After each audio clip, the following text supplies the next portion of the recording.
I'm currently obsessed with these women who have swindled and tricked seemingly intelligent, wealthy men out of their money. When the story of Anna Delvey hit the newsstands 4 years ago, I read everything I could about the case. Not because I admire her, but because I still cannot understand how anyone could do what she did and get away with it for as long as she did. My friend Katie and I keep joking that we're just going to start telling people that the wire's on the way over and over and over again. The wire's on its way. And don't get me started on Elizabeth Holmes and Theranos. Just 4 years ago, her company was valued at more than $9 billion. She had 800 employees, and members of her board were some of the most well known and well respected people in the world. And now she's headed to prison. You can kind of see why she did what she did. Tech entrepreneurs have been faking it until they make it for an eternity. Her undoing was that it was a healthcare startup. They were testing a prototype on human beings without FDA approval, any real technology that anyone had approved. It's illegal, unethical, and wrong. But it's fascinating from a behavioral psychology perspective.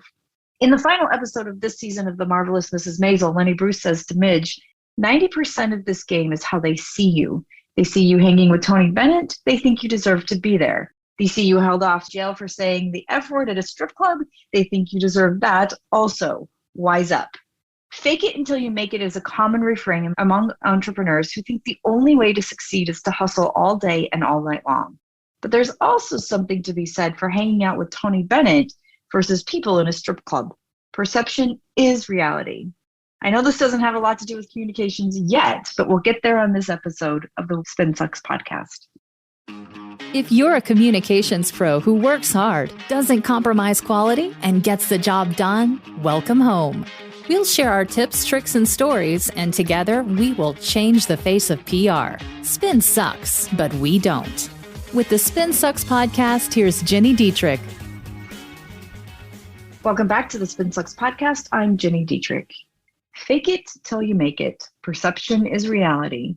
There's something to be said for hanging out with Tony Bennett versus people in a strip club. But when is it too far? And why is the communications team blamed when it is? Earlier this year, I read an article in PR Daily titled PR Missteps Accelerated the Downfall of Elizabeth Holmes. Gosh, I'm sorry.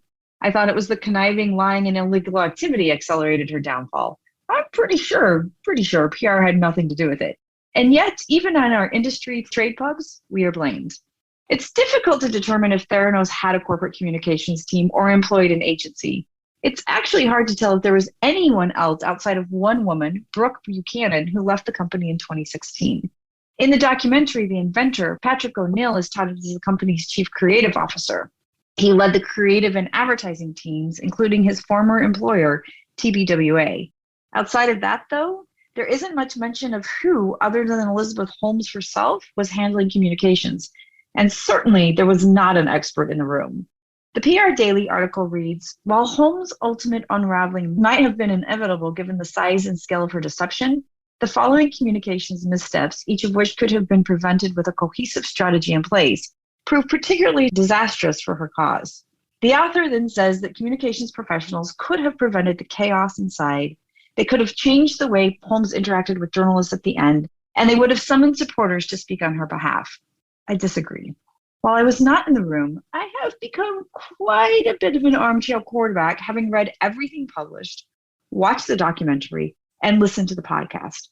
I even watched The Dropout, which, by the way, is very good, and Amanda Seyfried was phenomenal.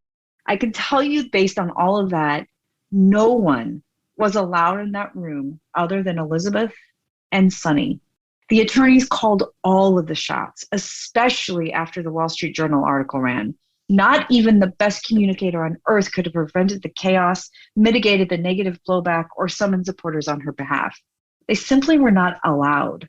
Holmes's ultimate unraveling was the size and scale of her deception, and no one, not Gandhi or Mother Teresa or the Pope or Ruth Bader Ginsburg, could have prevented that. So to blame the communications professionals or a lack of cohesive strategy is ludicrous. In just a minute, I'll be back to discuss who is to blame in this entire saga. Is it PR? Is it the tech media? Is it both? I'll be right back. Before its downfall, when media outlets reached out to Theranos for an interview with Elizabeth Holmes, it was reported that they were always met with two questions: what time and where?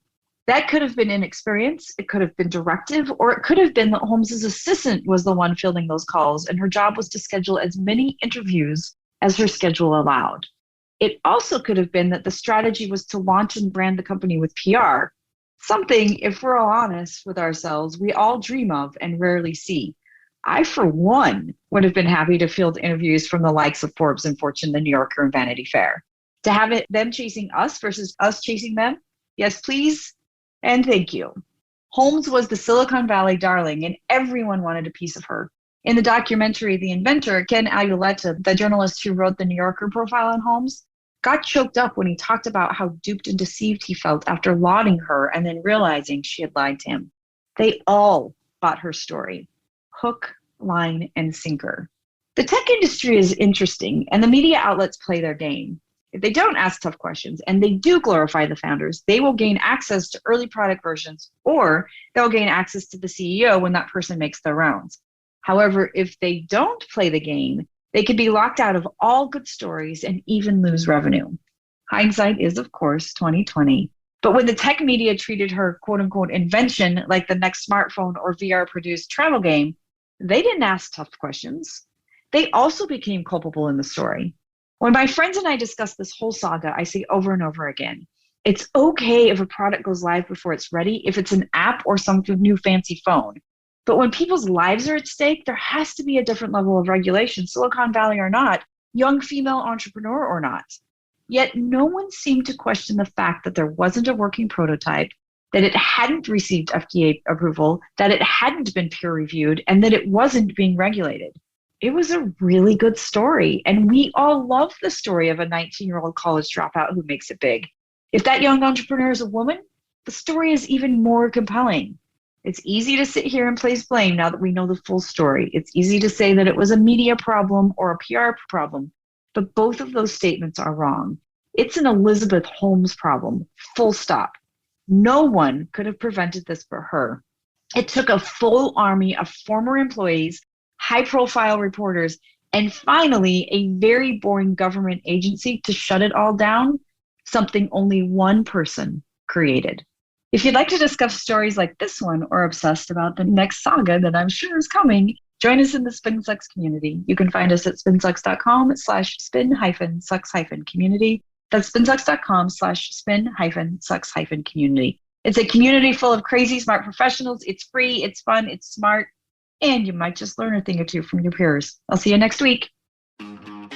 If you're ready to change the face of PR, make sure you subscribe to the SpinSucks podcast. If you enjoyed this episode, leave us a rating and a review.